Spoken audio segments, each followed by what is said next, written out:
იტოქში ეგეთი მასტია, აქვს ტენტი, ეს ტენტი იხსნება ხელით. ელემენტები დევს უკვე, აქვს სიჩქარეების გადამრთველი, ოდესაც გაწევ წინ დადის, აი ანთებს ფარებს. საჭით უხვევს, აი მოუხვევს საჭით, დადის წრეზე. შო, გავაჩერეთ. აქვს უკანასვლა.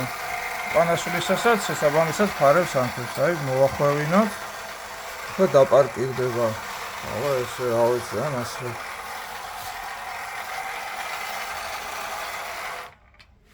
თან ეს რო ირთვება სიჩქარეების გადამრთველით, კაია. საქვს კარებები եղება და აქვს პრუჟინაზე. ანუ რო გააღებ თავის ტიკეტება, აქვს საბარგული. და არის რაც თავარია ძალიან სვეჟი, ვაფშე საერთოდ ჟანგი არ აქვს. ეს ტენტი მართლა ის არის, კოლგის მატერიაა დაახლოებით. აი დააფარებ მერე. აქვს აქ რესორები, რაზეც გადმოდის, აქ არის რესორები და უკან აქვს კიდე ტენტში ისა. შუშა. მაგარი და ეგა.